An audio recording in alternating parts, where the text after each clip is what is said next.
Praise the Lord. Once again, we are back discussing family and marriage and how to have a successful marriage and family. Last Friday, we were looking at sources of conflict in marriage, and today we want to concentrate on how to resolve conflicts in marriage.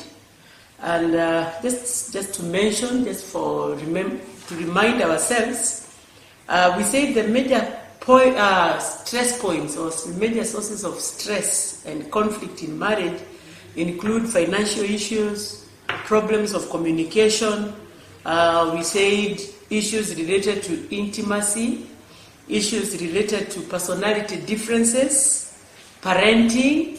We also talked about issues related to the roles of a husband and wife, the relationship with the extended family, lack of privacy, problems related to friends, and other issues of faith matters when you have different faith, and also issues related to chronic diseases like HIV and AIDS, and alcoholism and drug abuse. Those are the major sources of conflict in marriage. And because we don't want to go back to discuss what we discussed last time, today we just want to look at how then do we look at conflict? How do we solve conflicts in marriage? Because for sure, there are conflicts in marriage. How do we deal with these conflicts? So, I want to quickly go to ways that have been proven which help to resolve conflicts, and those ways, they are not cast on stone. That means you need to be the application of these ways depends on the situation that you are facing. So I want to look at the ways of solving conflicts that many families use, many couples use in dealing with their issues. Some are good, some are not. But it depends on the situation that you have. It depends on the issues that you're dealing with. So the first way that people use in solving conflict is what we call the withdrawal method. Withdrawal method where the two, in this case we're talking about spouses, husband and wife. You find when they have a conflict, instead of facing the conflict and resolving it, they decide to withdraw from each other. And there are many ways of withdrawing. You can withdraw psychologically. You can withdraw physically, where you walk away from the other person. Sometimes when people have conflicts, you find one spouse keeps off from the other. Either disappears from home, or they come home when it is very late and they have minimal time to meet, to face each other. That way you are withdrawing. Some literally run away from their homes. Others, they just keep quiet on each other, no talking, nil by mouth. They are just using every other way but not talking to each other. That way you are withdrawing. And I want to say when you withdraw from each other, instead of solving the conflict, you don't solve any conflict by withdrawing from one another. You're just postponing a problem. So you find, even when you keep quiet, you don't talk to one another, you don't discuss the issues that you are conflicting over, you keep quiet about it, that does not solve the problem. It may be a solution that is temporal. And what I mean is, there are some things you don't need to resolve immediately, maybe because the situation does not allow, so you choose to withdraw until time allows you to be able to face the issue. So you find withdrawal method is not bad as such, but it can only help to postpone so that you create the right environment and the right time when to focus on the issue that is conflicting you. But the truth of the matter is, you can't keep withdrawing, hiding from each other without resolving the conflict that is at hand. That way, you will not solve any problem. You will continue to have many more other problems arising as a result of what you are not solving at hand at that particular time. So when people keep quiet when they're having problems and they're not talking to one another, they are silent. You need to analyze the kind of silence, because we have two types of silence. We have pregnant silence and we have empty silence. Empty silence is this kind of silence where literally somebody is blank. They have nothing in their mind. They are quiet, but they have no idea. They are just there. They have nothing in their mind. That silence is not good, but it is not bad. Because this person have nothing, they are thinking, they are just there. Sometimes it could be as a result of maybe the shock that they have gone through because of what they're encountering at that particular time. Then we have this other conflict, this other silence we call pregnant silence. Pregnant silence, it is one where somebody is quiet but they are boiling in the inside. And anything happening to plick them to or push them to a corner, wanalipuka vibaya sana. This, you need to observe your spouse and know if they are the type that keep quiet, is theirs pregnant or is it empty silence? Because if it is pregnant silence, once it is provoked, these people can erupt badly and do things that are beyond sense. So we are saying that is with the withdrawal method. People use silence, which is a psychological way of keeping off the other person from confronting what is conflicting you. Then the other way that people use to resolve conflict is what we call winning at all costs. There are people who will win. These are people who engage in arguments. You're having a conflict and one of the spouses only wants to argue, and win. They are never in the wrong. They justify every action they take. Even when that action is wrong, they don't give in. They do not accept. They want to win, to be the other person is always wrong. Even if you're pointing at something, they are justifying why they did it like that. So they are winning at all costs. Let me tell you, when you try to win at all costs, you will win the battle. And finally, you will lose the war. When you continue winning at all costs, it doesn't matter, some people become aggressive, some become abusive, just to make sure that the other partner does not bring out the issue that is causing you conflicts. You will end up winning the battle. You become very argumentative and justifying yourself instead of looking at the issue that the other person is raising. You end up winning because the other person will give up and keep quiet and say, okay, for heaven's sake, let me just keep quiet. Let me stop following this matter. At the end of the day, we win the battle, but at the end of the day, you lose the war. Because what happens when you continue winning at all costs, you silence, you struggle the other spouse emotionally. And at the end of the day, you disconnect emotionally from that spouse. And what happens, that creates a barrier between the two of you. And you find every one of you is moving in their own direction. So you are winning, you look like you are winning, but at the end of the day, you are losing the relationship. So that is another way that people use. And then the third one that people use to solve conflicts at home or in the marriages is what we call yielding, the yielding method, where you find one spouse gives in to let go, to let go along with the other spouse, especially if the other spouse is the kind that is very argumentative and justifies and always wants to win. So the other spouse who does not want to continue arguing, to continue fighting, they learn to yield. They yield and yield and yield at all times. They're always lying low because they don't want trouble. You want to yield. You yield because you do not want to argue. You yield because you want to have peace.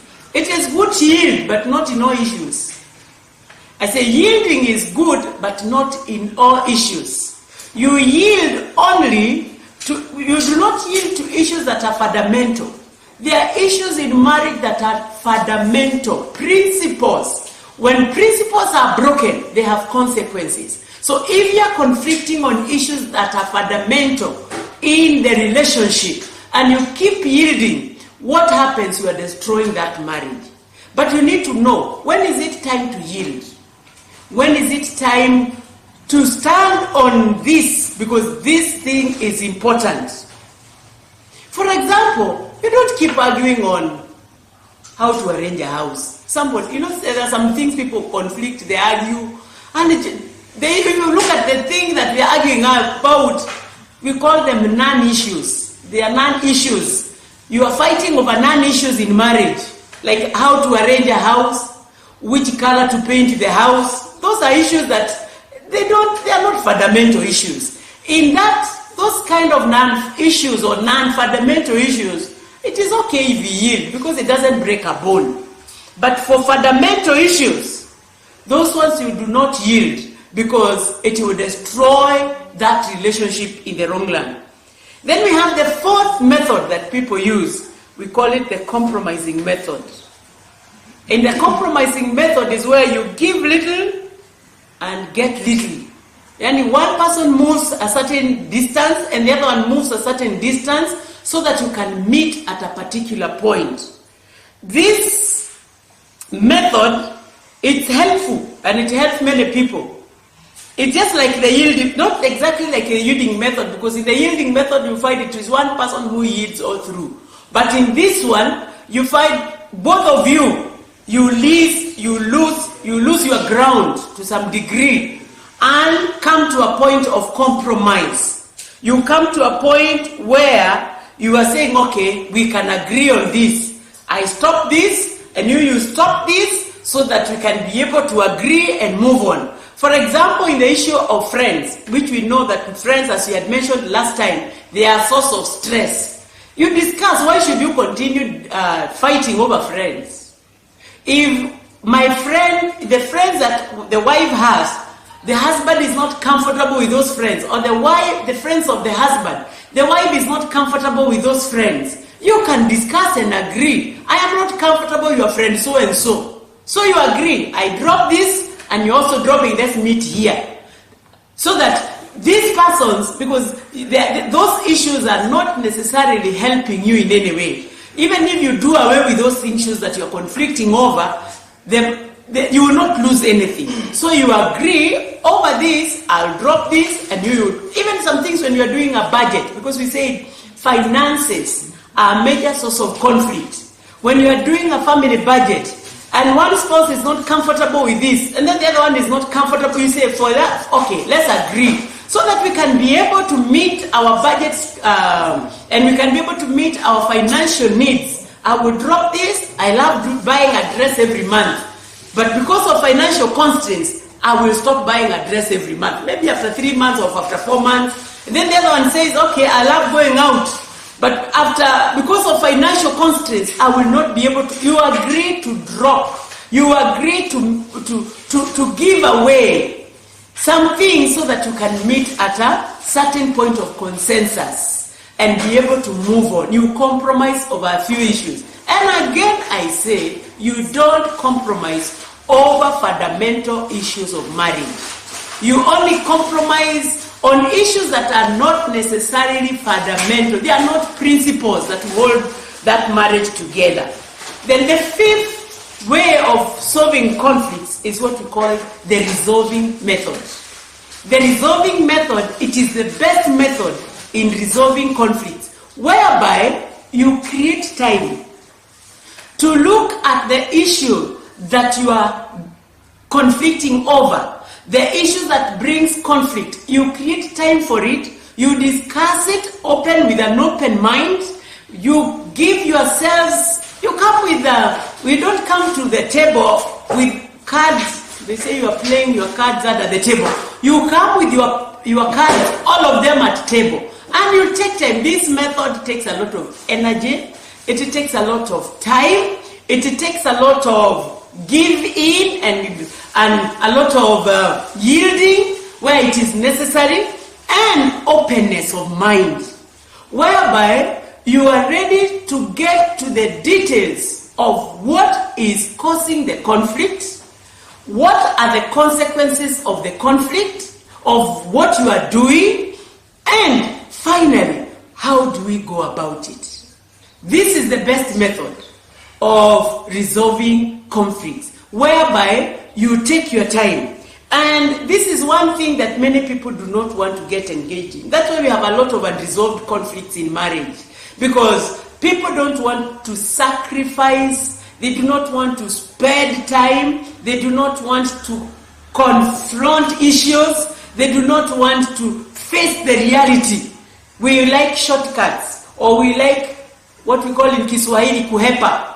Many times tunapenda kuhepa na tuna assume it does not exist. Or hii kitu itaenda on its own. Let me tell you, in marriage nothing goes on its own.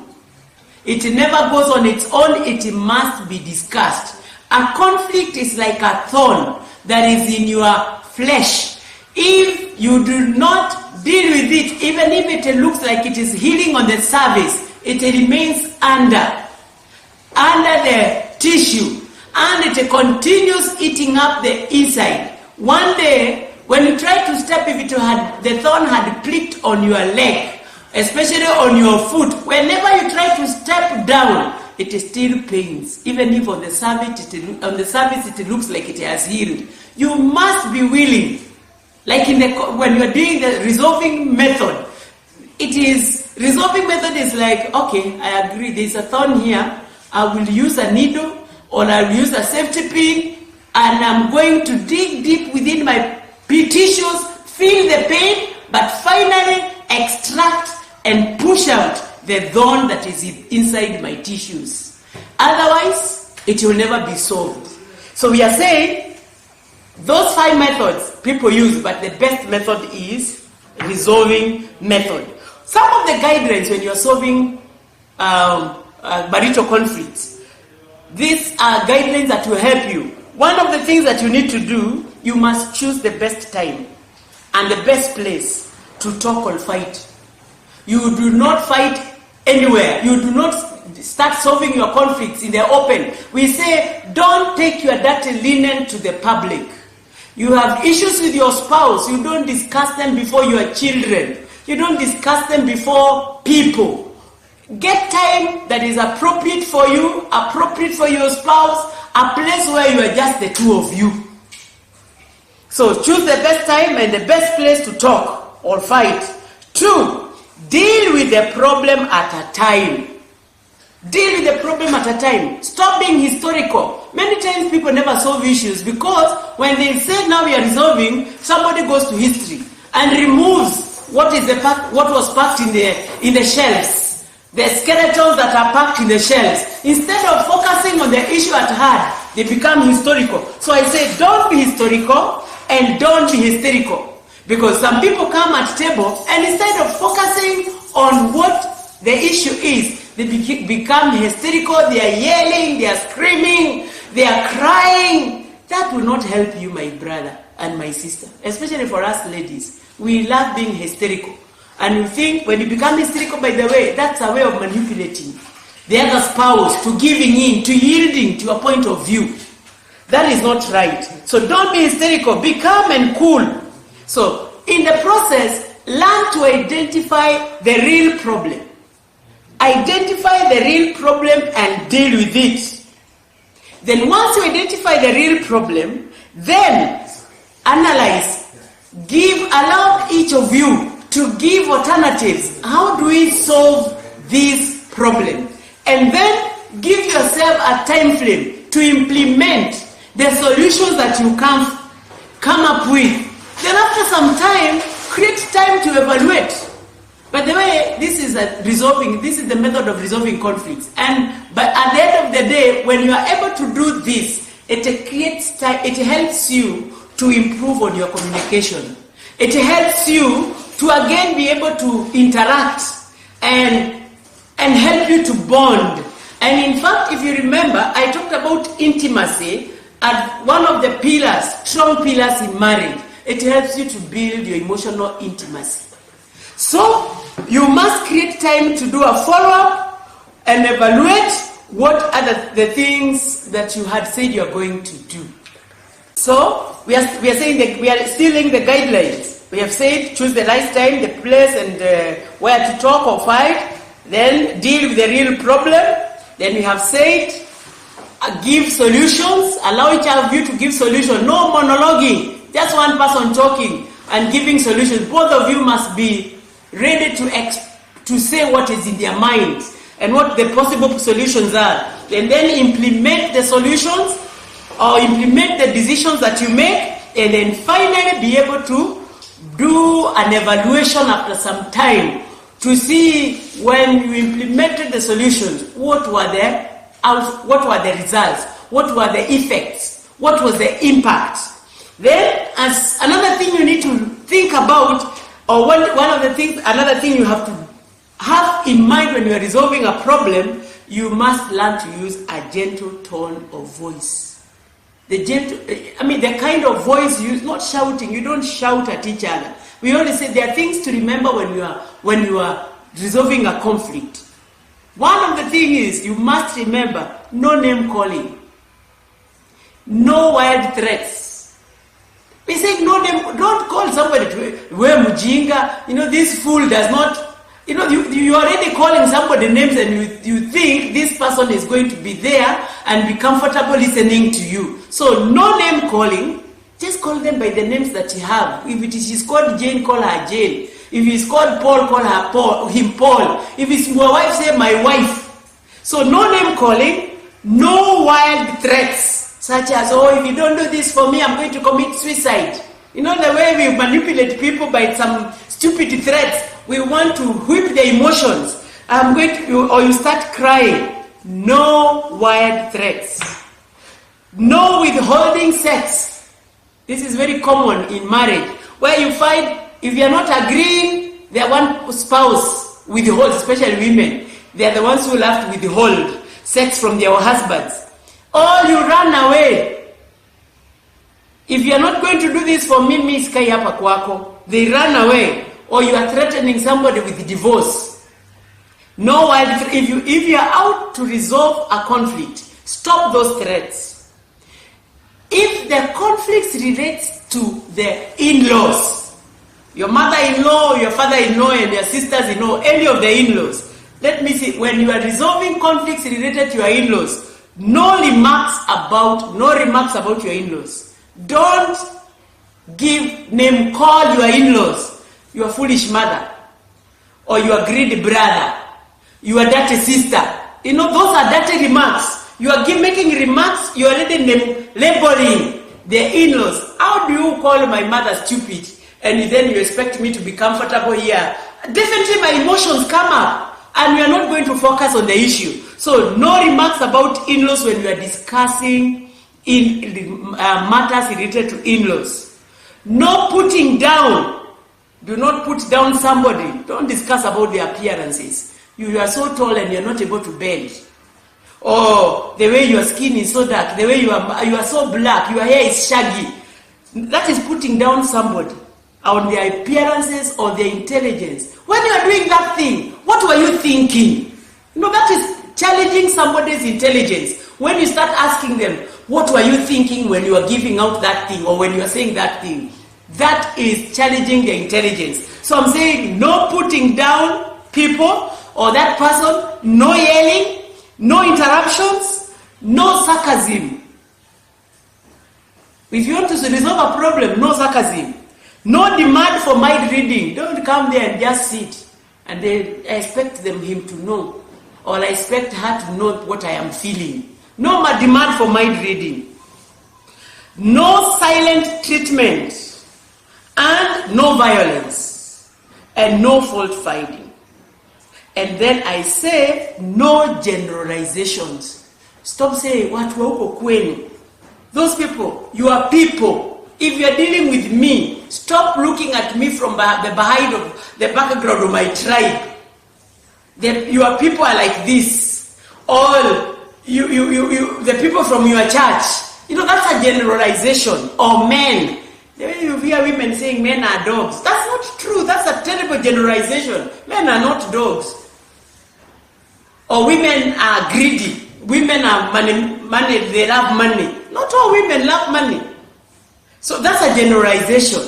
So no generalizations. And let me say this, when you're resolving a conflict, remove the attitude of the winner takes it all. Remove that attitude. Come at table with, let me see what is there for me. But when you come, I must get it my way, you will lose. If it is if you are the husband, you will lose your wife. If it's the wife, you will lose your husband. And then finally, find positives in your spouse. Find, even if he is so bad, there is nobody who is 100% bad. There is one thing that is good, and build on that one. Find positives and begin by those ones. Begin by the positives. Even if you are critiquing them, you begin by identifying the positives, then flow to the negatives. So today we have talked about how do you resolve conflicts. First of all, you must create the right environment. And the things I've been saying, the guidelines for solving problems, that is how you create an environment that will help you to sit at table and resolve your conflicts. Thank you so much.